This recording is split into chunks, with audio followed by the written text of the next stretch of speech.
বেলডাঙ্গা প্রশাসনে যেটা ঘটেছে সেটার জন্য আমি জায়গা মতো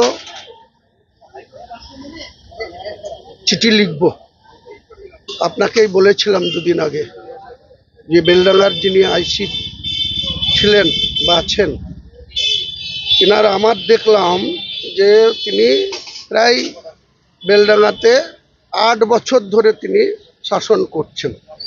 দুবার ওসি হয়েছেন, 3 বছর করে 6 বছর। আবার তিনি আইসি হয়ে রাজারহাট গিয়েছিলেন, আবার রাজারহাট থেকে এখানে এসছেন। ওনার অনেক পাওয়ার, অনেক হাত লম্বা।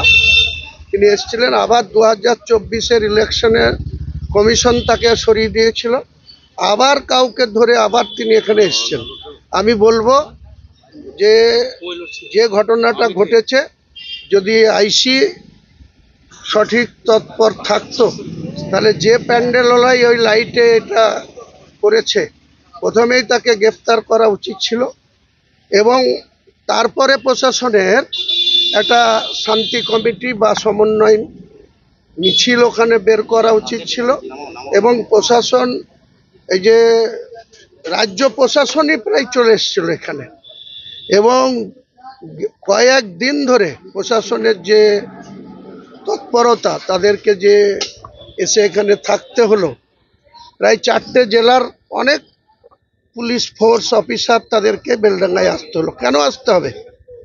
আমরা মুর্শিদাবাদ জেলার মানুষ কেন এই ধরনের অপ্রীতিকর ঘটনা ঘটতে দেব? মোটেই বাঞ্ছনীয় না। এবং তারপরে কি হলো, প্রশাসন সামগ্রিক মুর্শিদাবাদ জেলার মানুষের নেট বন্ধ করে দিয়ে সমস্ত কাজকর্মকে ব্যাহত করলো। কারো জমি রেজিস্ট্রি হলো না, কেউ ফোনপেতে কাউকে টাকা পাঠাতে পারলো না, কারো সমস্ত কাজকর্মকে ব্যাহত করে দিয়ে এটা কি ধরনের প্রশাসন?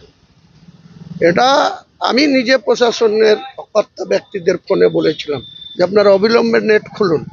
আপনারা নেট বন্ধ করে দিয়ে মানুষের কি বার্তা দিতে চাইছেন? আরো মানুষ তো বিভ্রান্তি হচ্ছে, আমাদেরকে ডাইরেক্ট ফোনে বলছে যে ওখানে কি এমন ঘটেছে যার জন্য আমরা নেট পাচ্ছি না, নেট বন্ধ করে দেওয়া হচ্ছে। তো আমরা বলেছি, তারপরেও একদিন পরে খুলেছে। আরও ওদের ইচ্ছা ছিল নেটের সময়সীমা বাড়ানো। যাই হোক, আমরা বলেছি, পরে খুলেছে। আমি প্রশাসনের কাছে এটাই আবেদন করব, আপনারা প্রথম থেকে অ্যালার্ট থাকুন, কোনো জায়গায় যাতে এই ধরনের অপ্রীতিকর ঘটনা না ঘটে। এটা পুলিশকে দেখতে হবে, পুলিশকে সজাগ দৃষ্টি রাখতে হবে। কারণ প্রত্যেকটা মানুষের নাগরিক অধিকার এবং তাদের নিরাপত্তা, তাদের স্বাধীনচেতাভাবে চলাফেরা করা, বিজনেস করা। একে তো চাকরি বাকরি কম, এই জেলা কৃষিজীবী জেলা, এই জেলার ছেলেপেলেরা ছোটোখাটো কাজকর্ম করে তাদের রুটি রোজগার চালায়। এখানে 7 দিন নেট বন্ধ থাকলো, ক্ষতি তো পাবলিকের হলো, ক্ষতি তো আপনার আমার কম হয়েছে, ক্ষতি তো গ্রাসরুটের মানুষের হয়েছে। এটা যেন আগামী দিনে না হয়।